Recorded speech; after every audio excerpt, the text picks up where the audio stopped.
Hello, hello, hello, hello, and welcome to Guitar Chat. One more time, one more Thursday. Wow, this is the Guitar Chat number 11. It's incredible. We just can't believe this. We're still doing this, and the more we do it, the better it is for every one of us, and of course, the more fun we have, which is incredible. We are already in the number 11 edition of Guitar Chat. And of course, this one goes to 11. No pun intended. So this is, as you can see, sometimes we do it in Spanish, some other times we do it in English. And, today was the time to do it in English. And I have a couple of things to announce, a couple of things to say. Because if you were here last week, we started doing some giveaways. We're gonna do some discount codes as well, so you can buy a VegaTrem, with a discount, which is great, a 10% discount. And also, if you are subscribed to our YouTube channel, and if you comment in either one of our live broadcasts, you can apply into the giveaway that we are gonna do every month. We're gonna give away one VegaTrem completely free. So the only two things you have to do is you have to be subscribed to the VegaTrem YouTube channel and you have to leave a comment, and that's all. And we're gonna know the name of the winner the first Monday of the next month. So for instance, it would be the first Monday of August throughout our social network outlets. We're gonna say the name of the winner. So yeah, leave us a comment. Be subscribed if you are not subscribed yet, and there's a lot of chances in which you can win a VegaTrem for free, which is amazing, right? That's what I think for sure. So today in Guitar Chat, we have one of the newest members to join the VegaTrem family. He is a professional. He's been a professional instructor for over 10 years, has tutored hundreds of students of electric and acoustic guitar. He's based in a small countryside town just outside Belfast, Northern Ireland. How cool is that, right? We have people from all over the world now. So he has recently seen not only a huge surge in general demands for lessons, but also an increased global demand for his services worldwide via Zoom and Skype. He's well versed in many different styles of music. He has his foot firmly rooted in the rock genre, of course, but he also likes the classic 70s and 80s era of guitar players such as Gary Moore, John Sykes, Richie Blackmore, and Eddie Van Halen as influences. So please welcome to Mr. Neville James Martin. Welcome, Ned. Hi, Sefo. How are you? Very good, very good. It's so nice to have you, man. So good to have you. And it's a pleasure for us, here at VegaTrem to have you already as one of our family, Thank you so much. It's a pleasure to be here and a pleasure to be playing this. This is fantastic. I love this. Thank you, thank you. Are you comfortable so far with it? Yeah, it took me, as soon as I took it out of the box, I realized how good the quality was. Uh-huh. It wasn't overly heavy, but you could feel, like the engineering in it. Yeah. There's probably people watching this now who don't know what I'm talking about, but it's this little thing on the guitar here. So yeah, well, the tremolo systems, of course. This is it's great because we're having very, very good feedback, and it's good because seems to me like people are kind of changing a little bit the way they play thanks to this, because we've been always having some problems with the regular Strat bridge, right? And sometimes with this one, there's a big difference, of course. it's a huge difference. I think I told you on the email when we first started talking about this, the bridge I had in this before was the Fender vintage bridge. Okay. And I had it blocked off with a bit of wood. Yeah. So I had the wood in the back, so that it wouldn't move because it just kept going out of tune all the time. Yeah. And I wanted to use the tremolo because a lot of my favorite players all use the tremolo, and I got out of using this for years because it never stayed in tune. But now I'm like, it's like being a kid again, you know, remembering, you know, your first guitar. So I'm learning how to do all this stuff again, you know.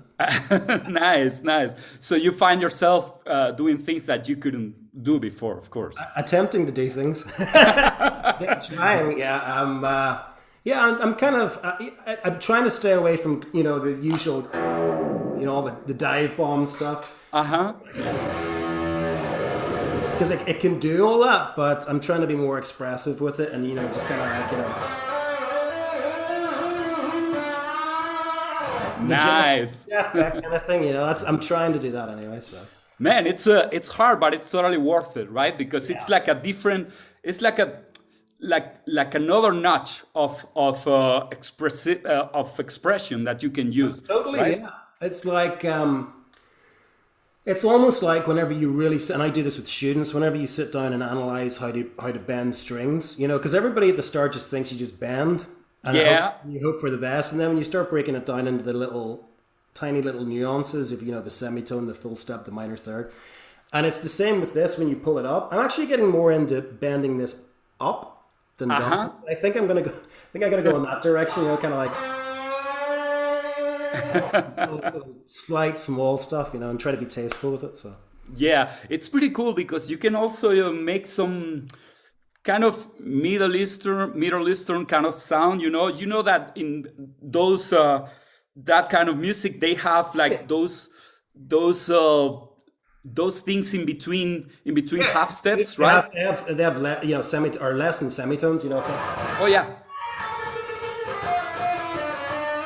all that Eastern scale stuff, but you do it with yeah. aria. Yeah. So you can experiment with that, right, as well. I mean, for instance, we have here in Spain, we have a very, very talented guitar player, which is Pedro Andrea. It's his name, and he does a mix of you know, electric guitar with flamenco guitar, you know, and he started using a fretless guitar in his last record, you know, which is very challenging, of course, but he. Yeah, but he also uses the VegaTrem as well. He's part of the family as well, you know, and he's very, very talented, and he's going that direction, you know, which is great. It's very cool. You know, you can move this less than a semitone. You know, you can. It's like.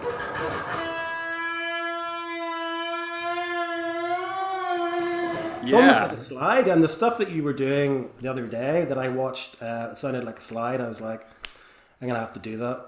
Let me tell you what I did there, because it's pretty cool. What I did was that's a solo that I recorded for my second album, and it's a solo. I did it with slide, right?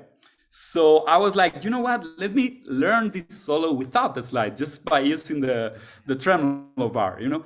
And it's pretty cool because it's. I was trying to emulate Michael Lee Firkins. You know Michael Lee Firkins from the '90s. Great player, yeah.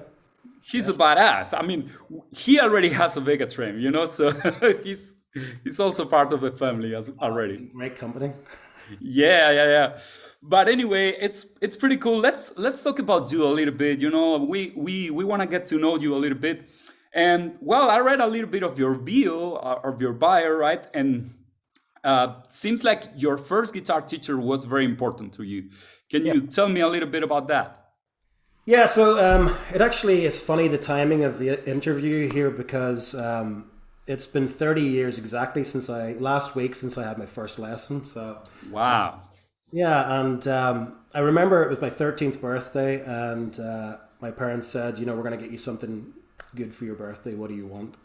Uh-huh. And I don't know why, but I just said a guitar. I just have no idea. I actually remember where I was whenever I said it, and I think there was just guys in my class that played guitar, and I just probably like, you know, oh, that'll, you know when you're like 13 and you're in that awkward age between not wanting to play with toys and not being quite old enough to be into clothes and all that other stuff. And, and back, you know, in this stage, there was no internet or anything, so you just played guitar or soccer, or, you know, that was it. Rugby, whatever.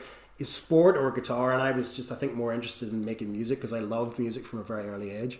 So I just asked for a guitar, and my mum said, look, if I get you a guitar, you're going to have lessons and do it properly. So I was like, right, okay. And just by sheer chance, there was an advert in the paper, and it turned out a neighbor, literally 3 or 4 houses down from ours, he was teaching guitar. Oh, wow. Just for beer money, you know, and he was a student, and And she rang him up, and I was sent down with the payment and a guitar, and I didn't know anything. And then he came to the door, and he was 20, 21 years old, and the hair was here, and he had the jeans, the rips in them. Yeah. And So he was the coolest guy on earth, right? I'd never seen anybody like that. You know, it was like I'd seen at this stage, you know, I was already into rock and stuff. You know, I was into like my brother's records, like, you know, he had Deep Purple and, you know, Rainbow and Queen and all these sort of bands. But you know, I'd seen pictures and I'd seen stuff on TV. But I'd never seen a guy with, you know, long hair in real life holding a Strat, you know. And he just kind of opened the door and went, "Let's go." And that was the, and I kind of just followed him in, you know. And he just sat down, and I remember the first thing he played. He was like, just played Jimi Hendrix, and I was like, "What is that?" And he's like, "That's Foxy Lady." And I just, from there, it was just the lessons every week consisted of him teaching me maybe 2 or 3 chords. Oh, okay. And then him just playing, you know. He would play all the Zeppelin stuff and Deep Purple, and he was really interested in Joe Satriani, although I didn't hear Joe Satriani until later. Okay. But then after 3 or 4 months of that, he went back to, he was going back to college, and he gave me the number of his guitar teacher, who was like an older blues guy who had a big influence as well. About 4 or 5 months later, my father actually found out that my first teacher actually was killed in a motorcycle accident. Oh, I'm so sorry. Yeah, even though I'd stopped kind of taking lessons from him, I always, at the back of my head, had thought that I was going to maybe, you know, see him again and, you know, be able to say, you know, I'm still at it. I'm doing well. What do you think? You know? Yeah, that's very important. I mean, that bond that you make with your first guitar teacher, the first person who puts you in the music universe, right? That's super important, because I feel the same with my teacher. I only realized that in the last few years, you know, and I think back to it, and it's every time I play guitar, I think about him, and I only knew him. I met him maybe 10 times. Yeah, but that's something very important for you, right? Because you were a kid, you were just discovering this beautiful thing, right? Which is the guitar, and he was the person who put you on that path. He lit the fire, you know. He was the one that said, "Go and listen to this," you know. And he gave me CDs. He just said, "Right, this is Led Zeppelin. Go home and listen to this." And I went home and taped it, and you know, he gave me Yngwie Malmsteen. You know, nice. It was like, and I'd never heard. And it was like classical music. Yeah. And it was just mind blowing. So he really opened the door. I mean, all my brothers and sisters' records were definitely the early stuff of listening to music. Okay. It was Queen and Rainbow and Deep Purple and AC/DC. And it was the covers of the records that used to really make me want to listen to them. So if you remember, like, you know, If You Want Blood, You've Got It by AC/DC, where the guitar is coming through Angus. My brother had that. Oh, yeah. Blood. There's a guy with his chest ripped open and a Strat or SG through it. You know, I have to listen to that. So when you're 13, these things are important. You know, covers are important. You know. Of course, yeah. It's a good thing that our generation got all that universe, you know, and it was so important. I remember I had to save a lot of money. You know, I was always saving to buy my records, or well, in this case, it was already the 90s, so the CDs. But even the CDs were very, very important for me, you know. Well, you know, and I was saying this to somebody else recently. I'm convinced that whenever you had to buy music, there was a personal investment made. It was a decision that you made. I'm going to spend whatever money I have on this record. So when I get home, if I don't like it the first or second time, I'm going to listen to it until I like it. Yeah. If you're listening to a Rush album, or you're listening to you know, anything that's a little different, a Pink Floyd album or a Zeppelin album, you're not going to like it first time. It's not that kind of music. You have to put it on, and you have to come back to it, and you have to listen to it in different, you know, in order as well. Oh yeah. Of course, it's super important. I don't know if this. Tell me if this happened to you, because it happened to me. The first times that I listened to a record that I liked, I always had a couple of favorite songs, you know. I know what you're gonna say. And by the end of listening to the record, those were my least favorite. Yeah. Right. That's because they were designed to be the pop songs, which got you instant. I always say music is like McDonald's, okay? So, and I say this to my students, okay? So if you go to McDonald's, you're going to get something that in the heat of the moment you're going to eat, and you're going to go, that was great, whatever. Yeah. 10 minutes later, you're going to be hungry again. You know, it's not going to satisfy you. You know, proper music that takes you, and it's an effort. You have to work with it, you know, and the songs that I didn't like at the start, as you say, they're the ones that are the growers. Yeah, because later on, for instance, because you said it pretty well, you know, if you listen to Dark Side of the Moon by Pink Floyd, you know, it's not that easy, right? You need to, it's like kind of an acquired taste, right? You have to listen and listen and listen to till you can actually get all those little nuances and things like that, right? So and every time you listen to it, it's different, you know. That's right. That's also right. It's pretty interesting. I really love that stuff, and I think that way of consuming music, sadly, it's going like it's getting kind of old, right? I don't think people has time to really listen to records anymore. They just listen to songs, right? That's the thing. They just listen to songs on their phone on the bus to way to school. But my daughter, who's coming 13, asked for a record player the other day. So nice. Okay, so that's good parenting, right there. I don't mind spending the money on that. I said to her, "What bands are you interested in?" And she's like, "Oh, you probably wouldn't have heard of them." And I'm like, "Well, who are they?" And she's like, "Nirvana, Nevermind." You know, I was like, "Yeah, I know that album." Soundgarden, all these '90s bands. So it's like whenever I was in the '80s, late '80s and '90s, when I started to play guitar. The albums I listened to were '70s albums, so there was 20 years of a difference, and I guess with her really, I suppose 20, 30 years, you know. Okay, so your daughter was the one telling you that you would probably don't know Nirvana? Was that no? It was my daughter. Yes, she just assumed that I just wouldn't be interested in listening to it. Oh, got it. Understand. I wasn't cool enough, yeah. That's crazy, man. That's pretty cool. She's now texting me saying, "Have you heard this?" I was like, "Yeah." That's great, man. It's beautiful. It's pretty cool, you know, to discover those things. And you know, if you have a daughter who's into Nirvana, I mean, that's cool, man. That's pretty cool. I think. Yeah. By the way, what do you think about Kurt Cobain as an artist, as a guitar player, for instance? I think if you think of Kurt Cobain as a guitar player, I think that's not what you're meant to do. I think he wouldn't have particularly. I'm not a expert on Nirvana, but I don't think, certainly from what I've read or what I've seen, that he viewed himself as a player. I think he viewed it more as a tool. Yeah. To write music and to get the message across and to be a part of the band. And I think they were a good example of one of those bands where they were the three people, and that was what made it magic, you know? Yeah. You take anyone out of that band, apart from Dave Grohl's obviously gone on to do other things, but if you take anyone up to break, like if someone had have left Nirvana, it probably wouldn't have.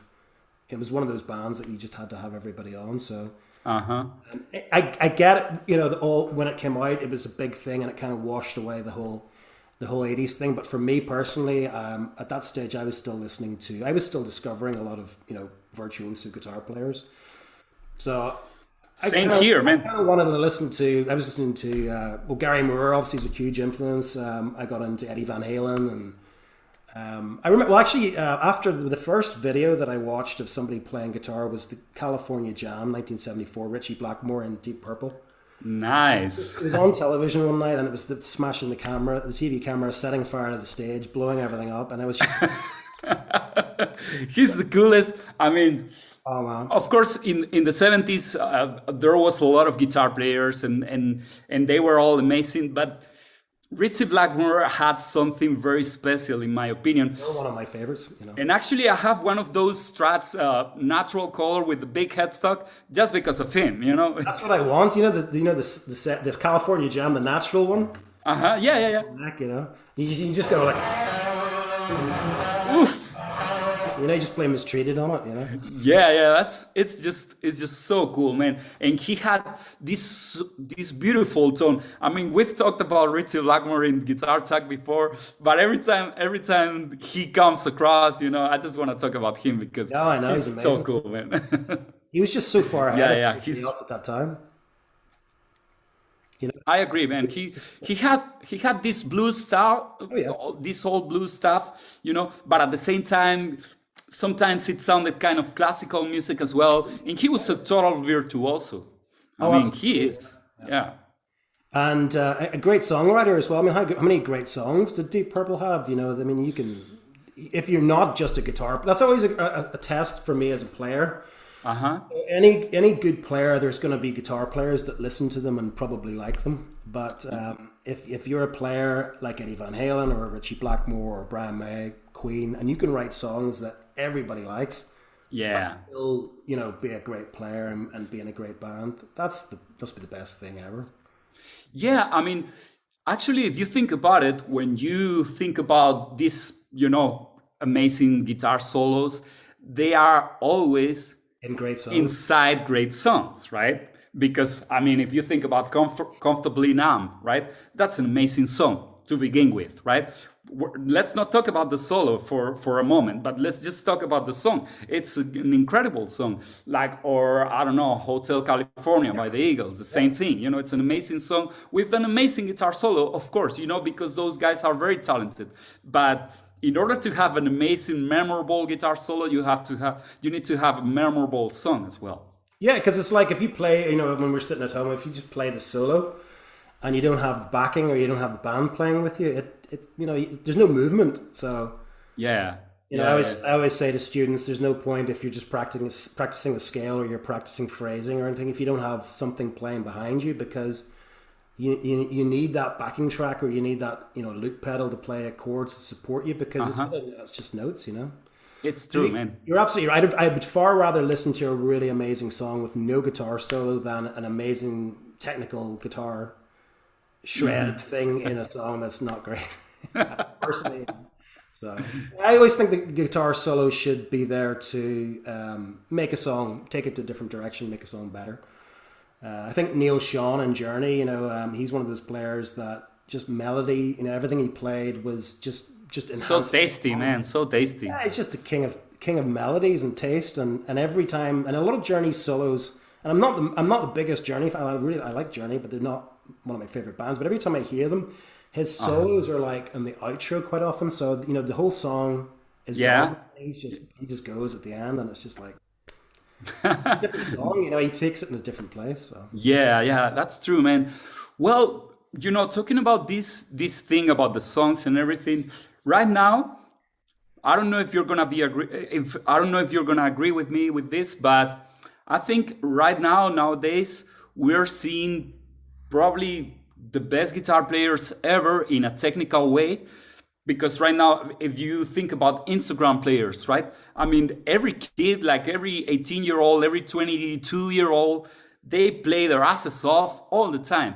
The problem that I'm seeing is that, of course, now everything's so fast that we're not seeing the songs. We're not listening the songs. We're taking the guitar out of context, And I feel kind of sad, because I really need to hear those amazing guitar players within songs, right? What do you think about that? I totally agree. I actually, before I joined, I wasn't on Instagram until about a year ago or a year and a half. And it was my wife actually said, you're making these little videos of songs that you're working on, or licks that you're doing for students. You just you're making them on your iPhone and you're sending them after the lesson. You should go on Instagram and just put some guitar solos up. So I was like, I didn't really want to get into another social media thing, because I was actually trying to but limit social media in other aspects like Facebook. And I joined, and for the first year, I just started following guitar players, and I was pretty intimidated at the start, actually, because there's 16-year-old kids who are just like, and I was like kind of sort of bluesy 70s 80s rock guy coming along, and I just it just felt like almost like it was a club that I wasn't allowed into. And then after a few months, I started going, right, I'm kind of sick of this. These guys are amazing, and their lighting is so perfect, and their back, everything is just so, and they've got the Macs and all this. Yeah, and I love that. Those guys are incredible, and it's like, after a while, I kept going, right, well, where's all the sort of the bluesy guys or the dirty rock guys, and there were some of them on there who are amazing, but there wasn't a lot of them. So I just thought, right, well, if I like this sort of music that I'm playing and nobody else is putting it on, I'm just going to stick some stuff up. And Yeah, I mean, by the way, if for the people watching, if you don't follow Nev on Instagram, just go ahead and do it Yeah. because he posts the best quality videos, you know, and he's a badass player. So Oh, you thank you guys so are gonna much. enjoy it. You're Yeah, no, yeah, yeah, for you're no sure. slouch yourself. You know. Oh, thanks. Well, that's the good thing about the internet. You know, there's room for everyone, right? I mean, Yeah. and it's all a matter of taste as well, because Yeah. sometimes and I totally feel the same. What you said before about feeling intimidated. I also feel that as well. You know, sometimes I go into my feed and I see all these amazing players all the time. You know, and I'm like, well, what the hell am I supposed to play now? You know. Well, I'm very aware of that now, and totally detach myself from that stuff, and I really enjoy it as like a viewer, but I don't let it distract from what I'm trying to do as a player. And I think when you get older, you kind of realize who you are as a player, what type of guitar you want to play, what style of music you want to play, and I think then you have to almost just go for it and pick a lane. And you know, because if every time you try to keep up with the latest technique or the latest Yeah. style that's on Instagram, you're going to be moving, and by the time you've got good at it, there's something else. So I think you just have to hunker down and just do what you do, and if you are lucky enough to have your own style, because let's face it, that's every guitarist's dream, is to kind of True. the best compliment I ever got, I was doing a gig one time and the guy texted me and said, I hear you were playing down at whatever bar it was on Saturday night. I said, oh yeah, were you there? And he said, no, but I had a phone call with a guy who was there and I heard you play. Oh yeah, that's amazing. Oh, how did Yeah. you know? And he said, I just could tell with the bends and the vibrato. So that was the fact that, when you put on a record and it's Richie Blackmore, it's Eddie Van Halen, if the first bar of Beat It solo, Yeah. or that's Eddie Van Halen. Oh yeah, yeah, yeah. Brian May, that sound he has, these are all recognizable. BB King, when he comes in, goes, you just know that's BB That King. vibrato, man. That vibrato is yeah. So all these guys, they just, whether that you could class them as technically amazing or technically in some ways limited, they had their voice, and it, ultimately music and playing is just about getting your message across.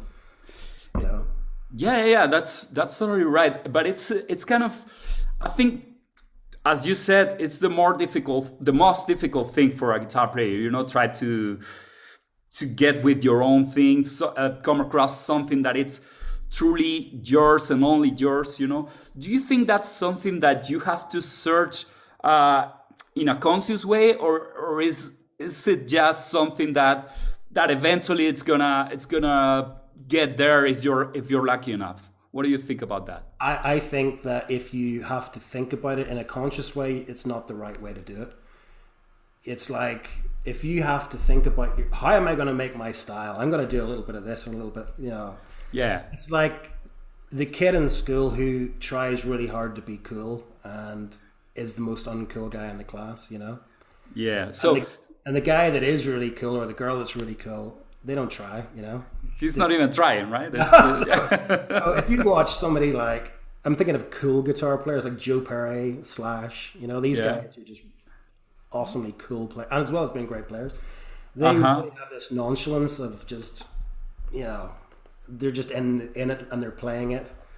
Yeah. Trying, So I think that that's important, and I think, as you say, if you start trying to analyze your style, I think that's a problem. So I think you just have to let it come. I think after years, you start to play a certain thing, and the sound that you go for in your amplifier or your effects or your guitar is the sound hopefully in your head, and you stick with it. So yeah, I mean, it's at the end of the day, I think you just have to be true to yourself, right? I mean, you just have to be completely true and play what you have in your heart, regardless of who likes it, who doesn't like it, and that's all, right? It's yeah, I mean, it's like if you have the passion. I mean, it goes back to the Kurt Cobain thing. If Kurt Cobain got his message across in exactly the same, not in the same way, but to the same extreme that somebody like Yngwie does. Oh yeah. I mean, like, Yngwie is another guy who's just like, I love that he's so is who he is, and that's and it's just, this is what I do, and you gotta respect people like, he's a character, I love people like that. The world needs more rock stars. Oh yeah. Have you Right. ever seen that video in which he says because someone tells him, but Ingvar, less is more. And he's like, no, more is more. It's Yeah. incredible. I think a lot of people miss the humor, and it was the same with Richie Blackmore. I think a lot of the time people miss that humor. In Ireland, we can be quite sarcastic, Uh-huh. and I think he's kind of tongue in cheek about a lot of that stuff, especially now. You know, the whole "how can less be more? Surely more is more." You know. It's The other thing incredible. he said one time was, "Okay, well, I'll give you this. If less is more, imagine how much more would be." That's great, man. 25 marshals on stage, you know. Yeah, yeah. I mean, he's excessive, and that's the good thing about him, you know. And of course, you know, nobody can sound like him. Nobody. You know, there's a lot of people trying to emulate that, but it's just, you know, you're not gonna get there. It's No, just, I mean, it's the same thing with Stevie Ray Vaughan. You know, you're trying to emulate that, but you're not gonna get there. there's three guys that I personally would never do any of their songs, you know, really, and that's Yngwie. Not that I'd be capable of that sort of kind of speed, but I kind of think that's his thing, and you just have to leave. Yeah. It's like that. And Eddie Van Halen as well. To me, it's like sacred ground. So I've done a couple of Van Halen solos, but I've always picked the stuff where he was more the later 80s stuff, whenever he was with Sammy Hagar and they were more into the melodic rock stuff. The early stuff to me is it's such a personal style. Yeah. You know, it's like he's just that was kind of his voice, and it just feels by learning all those songs that you're never going to be able to play them like him. What's the point? It's pretty wild. It's pretty wild. I mean, he's making a statement with every note. It's pretty incredible. I mean, And his rhythm playing as well is just so incredible. People forget that. and also his tone. I mean, it's incredible. Which year is the first Van Halen album? It's 78, I think. 78, yeah. 78. Well, I mean, it's so modern, you know. I almost can't believe that guitar tone comes from the 70s. It's just Yeah. incredible. It's mind blowing. It's very very interesting. Very interesting. I mean, like, obviously that's before, that was the year I was born, but it's before I was obviously aware of guitars and stuff. But can you imagine, you know, being a guitar fan in the 70s and hearing, you know, just sort of Ace Frehley and, you know, kind of like, you know, cool rocky guitar sounds, but it's kind of a bit, you know, in the background, and then putting on Eruption or I'm the One or any of those songs on the first Van Halen record. It would just be like an alien landed in a spaceship. I mean, it just must have been. Yeah, I mean, There's it's still kids today that if they you know, I say, have you heard of Van Halen? And they say no, and you put on something that's 43 years old and it just blows their mind. well, but that's a good thing. That's a thing with music so groundbreaking, so revolutionary, right? Because it doesn't matter how old they are, because they always sound modern. You Yeah, know, it's timeless. Jimi Hendrix sounds modern as well today. You know. Absolutely. And then there's other music that you like, which is clearly of its time. You know, there's a lot of the 60s British blues guys that I like early Clapton stuff and Peter Green and everything. Uh-huh. And, you know, you're aware of when you're listening to it that it's vintage. You know, it doesn't sound like it's, and that's what's nice about it. So it's quaint. But when you Yeah. hear the first Van Halen record, it's like, you know. It could have been done 5 years ago as well. You know. No, and I don't think there's ever, I mean, there are players now who are like Guthrie Govan and all those sort of guys who are just, and some of these guys now playing the 8 strings and I mean, it's just insane, these guys. Yeah. But to me, I mean, like, nobody's going to touch Eddie Van Halen, you know, in terms of the songwriting and just the ability and his stage presence and his charisma. And, you know, he just, for most people that were into him, it wasn't just, it was, you know, it was like you were really into Van Halen, you know, it was just like, that was it. True genius, true genius. There's no doubt about that. He's a true genius. Well, I want to talk also about your teaching experience, right? Because right now you have a lot of students. You're teaching mostly online, right? Is that right? It's about 50-50 at the moment. Oh, 50-50? Yeah. So I still have a lot of students here, and I'm in my studio now, and they come here. Okay. And since the lockdown thing with the COVID, I got more of with teaching online, and you kind of had to really learn it again. And you know, there's a lot of different techniques you needed to bring in. Yeah. using the camera angles and stuff. And after a while, I quite liked it actually, because you can do like really good close-ups and you can repeat stuff. They can record the lesson. Yeah. So, it has its advantages. And then some of my more advanced students ended up just staying online, and I haven't seen them in a year and a half. Oh, wow. Apart from, like us.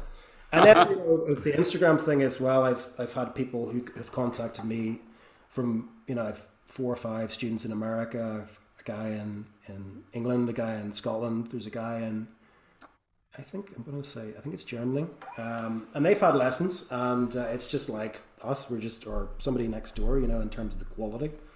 Yeah. Internet connection. And they're all very happy, and they're continuing to have lessons. So. That's pretty nice, of course. I mean, heard from them again, so they obviously feel like they're getting something out of it. So. Yeah, that's great. So let me go back to when we started the conversation. You were talking about your first guitar teacher, and it seemed to me that he was very important for you. And my question would be, do you ever think about your students? Do you think you have a big responsibility towards your students? Do you think you can be a very important role model for them as well as he was to you, your first teacher? Yeah, I'm very aware of that, and it's funny. It's not going to be with every student you teach, because there's going to be some kids that are just. I don't want to say doing it because their parents make them, because I don't want to teach anybody like that. But they're they're going to be good guitar players, but they don't have what we had. I used to go to bed with the guitar. Yeah. Literally, never stopped playing it whenever I was younger, and I found photographs my mum brought to me the other day, and every photo she took of me whenever I was in my teens, I have a guitar, and it just was, and it's still now I feel more comfortable sitting like this than I felt talking to you. So there's, out of everybody I teach, there's one kid, and his name's Aiden, and he's not even 10 years old. I've been teaching him for 2 years. And he's really good. But I mean, he's good regardless of his age. Okay. And he's such a lovely kid, and he comes in here, and you can just see that he just burns for guitar. Nice. He always does more, than you give him as homework. So he doesn't just do the bare minimum, and he's listening to all the stuff that we like, and I'm kind of expecting him to kind of listen to some of the new stuff, like there's these bands like Animals, Leaders, and all this sort of stuff. But he likes Europe. That's great. He loves. He came into me and goes, "Have you ever heard of Dokken?" And I was like, "Yes." That's funny, man. On YouTube, and then it fires up. If you like Europe, you'll like Dokken, and White of Man. Course. So, yeah. That's great, man. So you can tell that's pretty interesting, because of course in my teaching experience, I've come across a couple of people like that as well.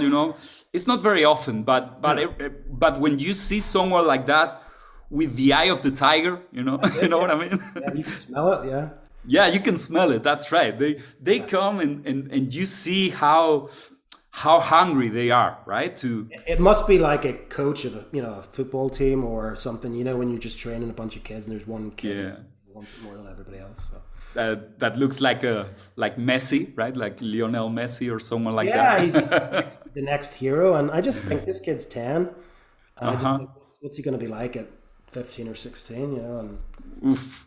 Yeah. Unless he discovers girls by that stage. Well, hopefully he's going to stay. Doesn't want to play guitar anymore. Hopefully playing guitar is going to be cool, regardless of the girls. I think playing guitar is always cool. That's a thing. I don't think it's ever not going to be cool. Yeah, I think it's still cool today, and probably it's gonna be cool in the future as well. Yeah, man, that's pretty cool. Well, I have a couple of questions here from your followers that you. Okay. So let's. Some of them are kind of deep, huh? It's well. Let me ask you the first one. Okay. What's your view on the meaning of life? Are you happy or sad? Am I happy or sad at this moment? I'm happy. Yeah. I'm generally a really happy person. That's not to say that there hasn't been, times when, I wouldn't say, I don't like the word sad. Everybody has rough days. Of course. But, you get through them. And, I'm usually I kind of, my father's very much, an optimist, an eternal optimist. Okay. So, and he kind of like, whenever I was starting into the teaching thing, he was just like, just do it, you'll be great at it and stuff. And my mom's very practical. She's very supportive. Every bit is, they're both massively supportive, but she's very practical. She would always be, have you enough money? Do you need money? Do you need this? So it's practical stuff. I think, have you been fed? Is there food in the fridge? We're starting out, So I kind of like to think that I'm kind of somewhere in both, mix of both of them. In between. Yeah, so I don't want to. I mean, with the Instagram thing, it seemed to happen so quickly, and I didn't have a plan or anything. I just started putting some videos up, and I've just started recording my own music now, which people have been asking for. So I'm really happy with the way that's going. But I just kind of go by feel. It's like improvising. You just kind of, if I organize stuff and if I think too hard about stuff and plan stuff, it just doesn't seem to work. Whereas if I just kind of I think that just things seem to work out a lot more. So if I do that, I'm generally very happy. Is the answer? Nice. Meaning of life. The guitar. Yeah, I mean, life guitar. Play guitar. Yeah. Great. By the way, whenever you release your music, your own music, let us know, because we have here at VegaTrem, we have a Spotify playlist that's called VegaTrem Family. Okay, so we're gonna have you featured I have it back mastered and everything, so I'm just gonna very short space of time it'll be available for people to listen to. So well, and of course, since we're leaving your social media outlets here and everything, everybody watching us can also listen to your music whenever you drop it, right? Yeah. Because if you guys are not following Nev, you have to do it right now. Well, I still haven't decided. It's probably going to go on Spotify and stuff like that, but I'm getting a new website done at the moment, so there'll be a new website and you'll be able to download and all that kind of stuff. And also, in the future, I'm planning a downloadable lesson package as well. So a lot of people have been contacting me for lessons. Nice. Fit them in because of time restraints. So I'm really looking forward to do this, and it's going to be different. It's not going to be put your finger here, do this. Like a lot of it's going to be some of the concepts of how to demystify a lot of the stuff that is made complicated on the net and with guitar teachers, because a lot of stuff people complicate it when it shouldn't really be complicated, I think, anyway. So you try always to simplify, try to do it I come at it from a really different angle, and there's a lot of stuff that I think is music theory and techniques that are branded around that you don't necessarily need, and I think if you think about them as you're learning in the wrong space, I think they can be a hindrance as well. So just demystifying a lot of the stuff, hopefully, that people find difficult when they go to learn. So. Cool, pretty nice. Well, let's have another of these questions. For instance, what type of strings and string height or action you have in your guitars? What's the gauge that you use? The strings. Yes, I've always used roto-sound strings, and I'm currently using them. This is a 9. So it's 9. These are like 9s, and then this is like 10s. So it's like a hybrid set. Oh, you have a hybrid setup. Okay, yeah. Got it. So it's 9, I think, then 11. And then I put a lighter third string on. So this is, instead of 16, this is 14, and then 24, 34, and 46, I think. Okay, wow, that's pretty interesting. Why did you come up with something like that? You were not comfortable with the usual gauges? No, I at the time, there was a time whenever I broke a string and I only had a set from a lighter gauge string, and I put them on, and it was from a set of 9s or 8s, I think. Okay. 8s, yeah. And I just liked them. I just, you could be more expressive with the vibrato, the big bands. Yeah. Just easier, So I'm a great believer in making life easy. I don't think that you should have to play heavy strings if you don't. So that's a Billy Gibbons philosophy, right? Yeah. Why make it hard? And Billy Gibbons uses 7s, and Brian May used 8s, and Eddie used 9s, and apparently Hendrix used 9s. Jimmy Page used 8s.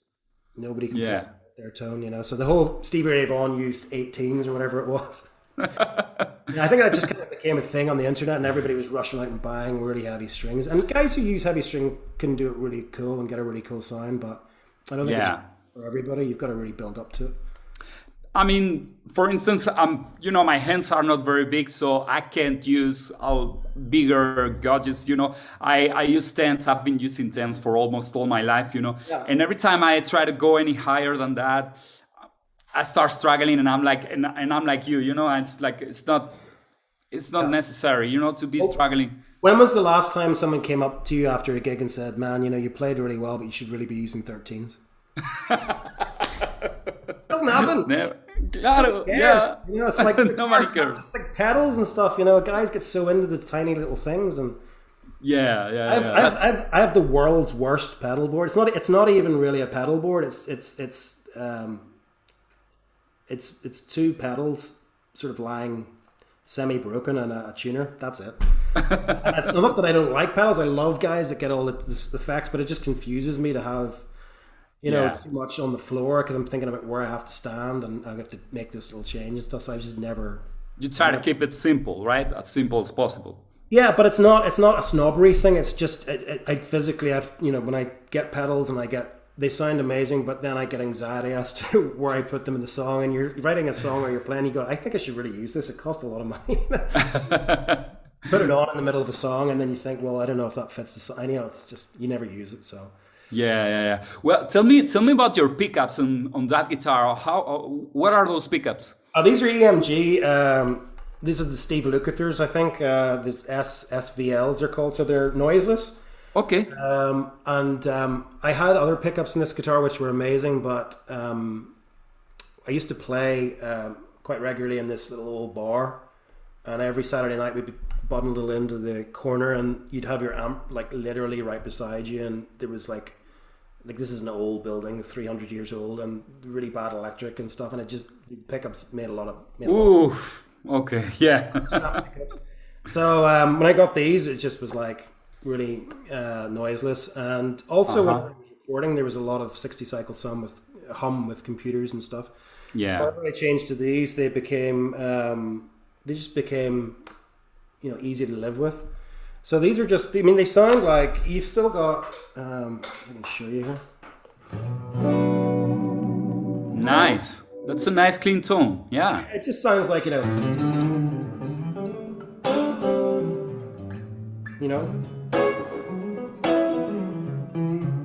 still has that Strat sound, but just no noise. So, and then the bridge pickup, this is a 81, I think. There's an 85 that comes with the set, but I changed that. I actually swapped this with the guy, so it's a bit brighter sounding. So nice, pretty cool. Well, there's another question. If you could have to only play one type of guitar, which one would be? Okay, right. So yeah, like a model of guitar. Yeah, just one model of guitar. So, yeah, not like a ¡59 Les Paul or anything that I could never afford or something like that. No, I'm talking if like your desert island guitar, Probably a Strat, but I think you're a Strat guy as well, aren't you? Oh yeah, yes, I am. Yeah, I think I love Les Pauls. I've got a really nice Edwards Les Paul, which is like a Japanese one. Okay. But it's like having the sports car in the garage at the weekend. You just want to take it out every now and again. This is your daily driver. This is comfortable, and I had a lot of modifications done to this. The neck, I had my guy. He took all the lacquer off it. Okay. He cut the nut down. So this is actually a 41 millimeter nut. So it's really small, like the vintage Fenders. Nice. He got rid of the radius, and I think there's like a 14 radius or 12 to 14. It's a compound radius. Oh wow, that's so cool. Yes. Someone asked about action. The action's pretty high. I think it's like 2.5 millimeter at the 12th fret or something. So. Oh wow. And stainless steel frets as well, which are important. Super jumbo frets. What's your experience with the stainless steel frets? Because I haven't tried them yet. I would never ever go back. Ever. Right. Back to nickel ever. Because you don't have to change them, no? Is that right? You don't even have to clean them. I mean, if I play nickel frets, after a while they just feel slow and they're like gritty, and you have to polish them and kind of them up. They're just like mirror finish constantly, and they're just so smooth. And when you bend, there's no resistance. Okay, got it. They are more expensive, but you get what you pay for. That's right. Well, the Strat to me is the guitar you play when you forget you're playing a guitar. You're just being yourself, you know. You're just letting the sound from your head to your hands, you know. That's the experience for me, you know. I know there are people that are very comfortable with Les Pauls, you know. I really love SGs as well. I love them, you know, and I love Teles as well, you know. I love them. But whenever I pick up the Strat, it's like, okay, this is my thing, you know. It's like being at home, you know. That's right. So I was, if you play a nice Les Paul for a night, it's like going to a nice hotel. You know, it's nice, but when you get one of these, it's like sitting in your living room. You know, it just feels comfortable, and it's just perfect design in terms of the layout of the cutaways and. Yeah, it's the most comfortable guitar ever, that's for sure. And I think it's the smartest design, you know, because even the controls are in the right place and everything, you know. Yeah, there's nothing that you don't need on it. The thing that always catches me out with the Les Paul is the 2 volume controls. So you know you switch pickups and then suddenly there's no sound and you're like, you know, well, sometimes it's pretty useful, you know, if you're Randy Rhoads thing. Yeah, no, but not only for that. For instance, if you turn for instance, if you're on the neck pickup, you turn the volume down to which is it's kind of clean, you know, and then you want to play a guitar solo, and you go to the like bridge pickup, overdrive pedal, it's a pretty cool guitar when you're not using pedals, for instance, when you're just plugging into a cranked Marshall, for instance, you know. There's a band that I played in about 10 years ago where I had it was the one amplifier that I had that I wish I'd never sold. It was a 1973, the last of the hand wired 50-watt non-master volume Marshalls, you know, and it had 3 knobs, and then none of them did anything, you know, the treble, just nothing. He turned it up, and it just from 0 to 5 or 6, it was really clean, and then after that, it was just amazing. And you just played it on 10, and for clean, you just rolled the volume down. That was it, and it was just the best amp, and I wish I'd never sold it. Sure. Yeah, well, we all regret sometimes, you know, selling stuff. And a 1962 Gibson Sg Junior that I had as well. I don't think I could keep it in tune because of the wrap over bridge, but I didn't know at the time you could buy the hip shot. Again, that was a mistake, but sure. Well, those things happen, man. That's why we're talking about it right now. Exactly. So tell me about your amps as well. I see you have a Houston Kettner over there. How do you like that amp? Yeah, I got that because of just recording. I like Marshall amps mostly, but the problem, as you probably know with Marshall, is that, you know, they only sound good when they're really, really loud. And even I got a 1-watt one that I used for a while, one of the old JMP ones, you know, the little vintage ones they brought out about 10 years ago. Yeah. And that sounded great, but, you know, even at 1 watt up full, it was far too loud, and it just was staggeringly loud. So even miking that, it was just too loud. I mean, you had, you know, kids in the house and stuff. So this is a really great sounding amp, very similar, but has a really nice clean channel on it, and it's also got this. It has I think was it cabinet emulator, which is called a red box. I think you can DI out of the back, but it doesn't sound like you're DI'd out. It sounds like you're actually playing through a mic. Through a mic cabinet. Yeah, I got it. Sound is it does everything. It just ticks all the boxes as far as I'm concerned. So, and it looks cool. You know, it lights up. Yeah, it looks incredible. I mean, the lights, you know, the lights are so cool, you know. I mean, every time you post a video on Instagram, I see the amp in the background. It's so cool, man. Do you use it very often for your videos? I use it all the time, yeah. All the time? Okay. All the time, no, yeah, they should be paying me. Yeah, man. I mean, they need to talk to you. They're from Germany, right? I think. Yes, I think so. Yeah. Well, you know what? It's pretty interesting because my first amp ever, you know, when I started playing guitar, was a Houston Kettner, and you know what? I still have it and still works. I know which one it was as well. It was the furry one. Attached. Yeah, that one. One of those. Yeah. They were brilliant. Yeah, my first real band before I got a Marshall. We had this 1x12, and it was really loud. So it sounds great. Mine is called Attacks 40. Oh, what is yours, sir? Attacks 40. Oh, it's a 40, right? I had the 80. Okay, got it. But it was with that weird finish, right? Yeah, and I hated the touch of it. It felt really weird. It was, and you know what? I had a cat back then. I had a cat back then, and that cat used to sharp his nails against the amp, of course. Yeah, that was weird, but they were a really good amp. They always make really good stuff, and I don't know why more people don't use them. I mean, they're great. They're great sounding amps and very, very well built, like tanks. I mean, mine is still works. As the first day, it's incredible. It's just like the Volkswagen of amplifiers. It just does everything easily and is reliable. Yeah.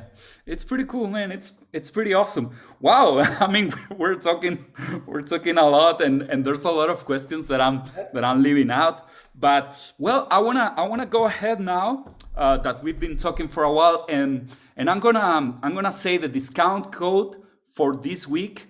Okay, the discount code for everybody watching us, if they wanna get a VegaTrem for a 10% discount, you can buy as many units as you want, but only one order, just one order.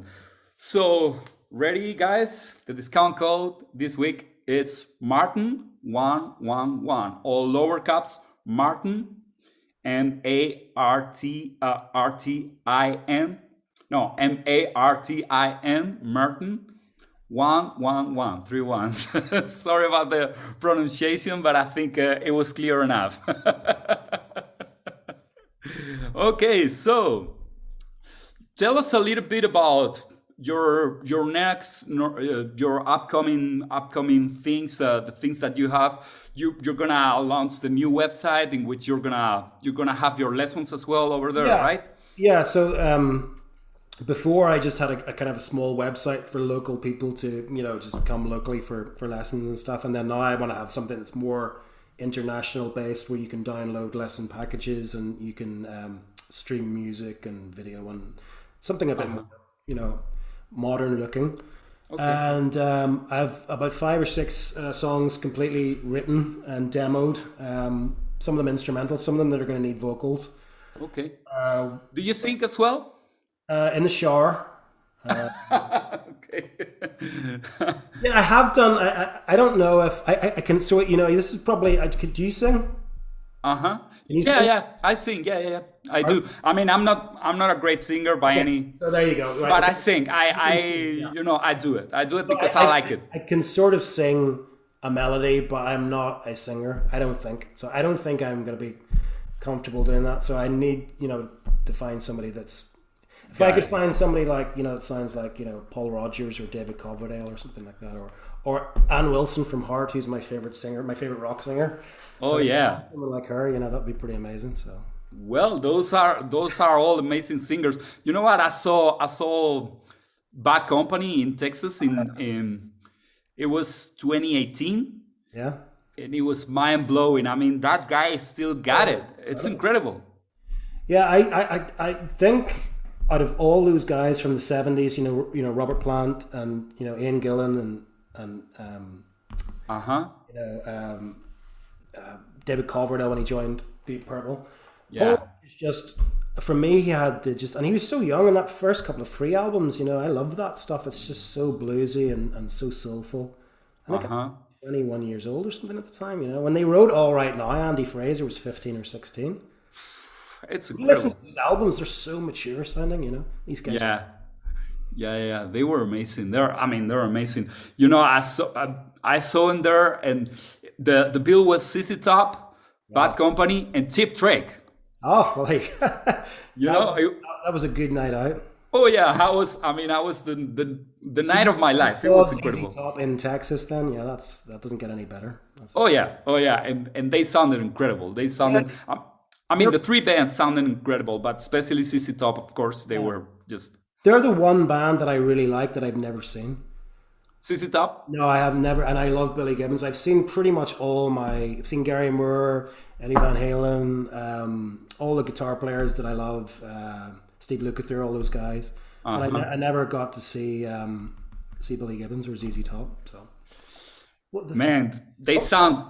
they sound as they should. It's just incredible. 3 guys playing their asses off all the time and being so cool about it, which is the best thing, It's like we talked. It's the nonchalance, isn't it? It's the kind of like the not giving a damn kind of thing. That's right. It's very cool. Yeah. It's incredible. I also saw Gary Moore in Madrid. This was probably 2010 or something like that. Just a few years before he passed away. He was still playing amazing, right up. He just. Oh yeah, I mean he was just he had the Les Paul plugged into a Marshall and just a little bit of reverb, maybe a lot of reverb. I don't know, but he's like, I like a lot of reverb. Yeah, he likes reverb. That was it. Yeah, he was simple. I mean, he was. I mean, he's my favorite player. I got into him whenever I was about 14 or 15, and growing up where I grew up in Belfast, he grew up 10 minutes from where I lived, and you couldn't not play guitar and not have people around you talk about Gary Moore. Yeah. But for years, all I heard was the bluesy stuff, like Still Got the Blues, and the album that came after that, After Hours. And then later on, I heard Corridors of Power and Victims of the Future and all the stuff where he plays the Strat on it, and it's like it's just good, if not better. I kind of really prefer that. That period is just so good, and everything he played, it just was like the guitar was going to explode. He had one button and that was either on or off, and that was it. He just never. I've yet to see a video on YouTube of him playing, and he's not amazing. No, I mean he's never seemed to have a night off ever where he just no bad days whatsoever. Yeah. He was always on fire. He wrote great songs, and he could sing as well. And and he sang very well, in my opinion. He had an amazing singing voice as well. Very, very, very good. Very good. I wonder if he's. Of course, he must be super, super big in Belfast, right? He's like a hero over there. They've got a. They're going to bring a statue out, I think. He is, but probably not as many people have heard of him. As unless you're into guitar music, which is sad. I mean, everybody knows Van Morrison. Another guy from Belfast. And we have a lot of such a small area. There's a lot. I mean, Vivian Campbell from Dio he's from here. There you go. He's from a town about 10 miles from where I am now. Okay.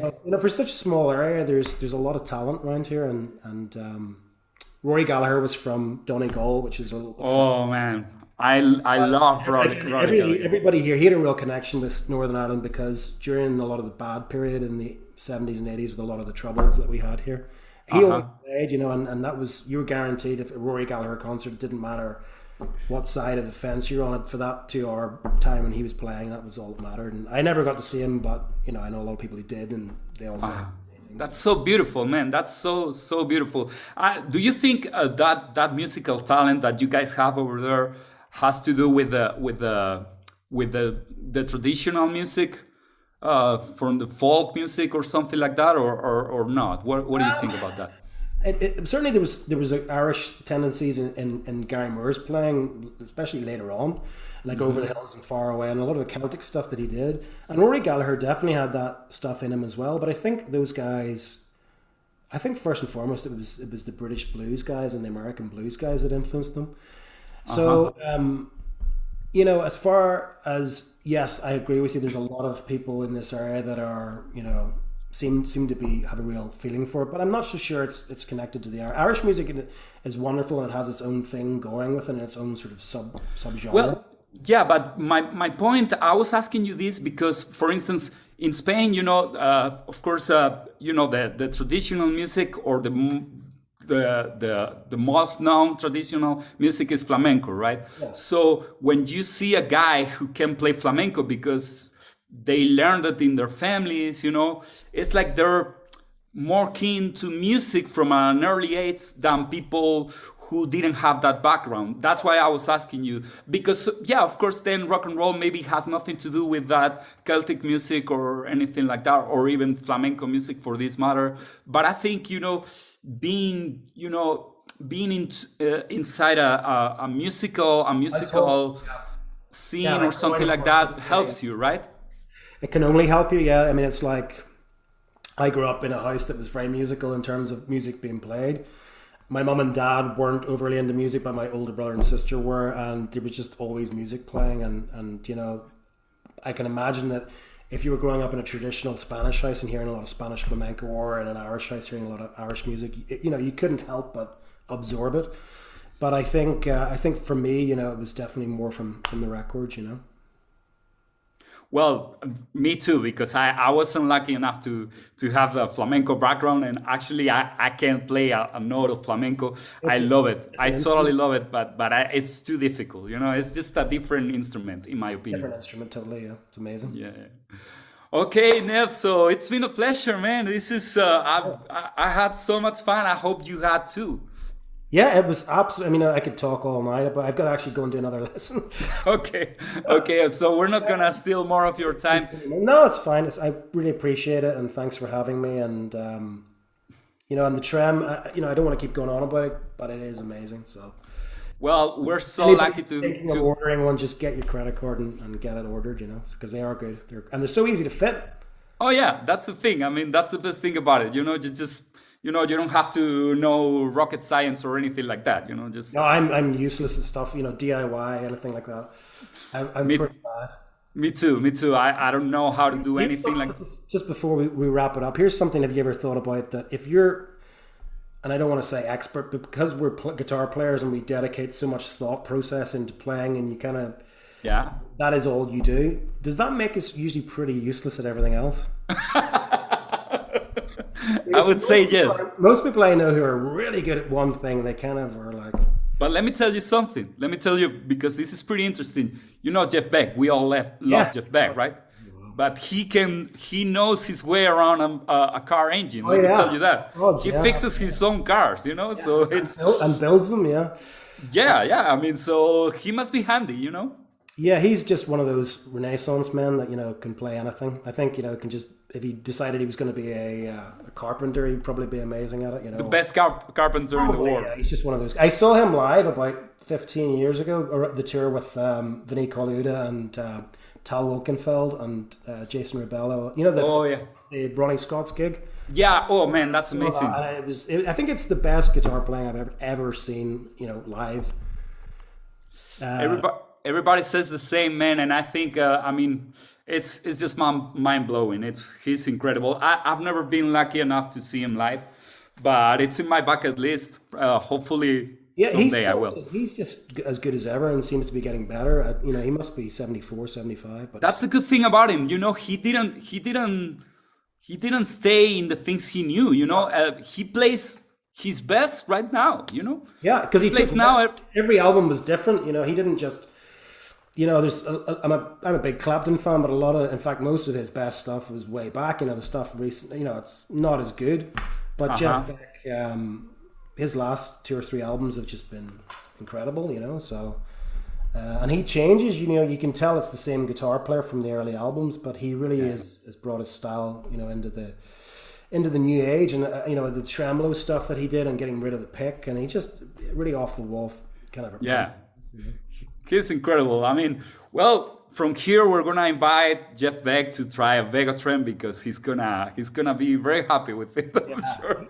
So Jeff, this is the sort of thing he would love because he does. Yeah, that's right.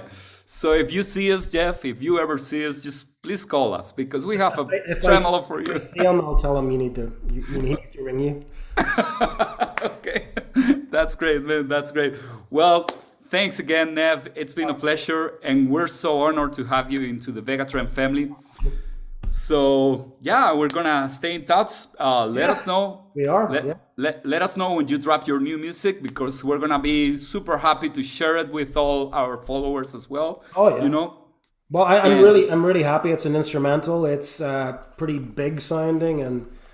It's Gary Moore flavor to it. It also kind of has the big kind of James Bond sort of sound to it as well. So, you know, it's come out really, really sounding good. So, and also, you know, it's all live drums and real instruments. It's not like programmable stuff. So awesome. Yeah, I'm pretty sure it's gonna sound amazing. And if you guys don't follow Neville James Martin, please do it right now because we're leaving all the links from his social media outlets. And you guys are gonna like this guy, I'm pretty sure. So please do yourself a favor and follow him. on Instagram and YouTube.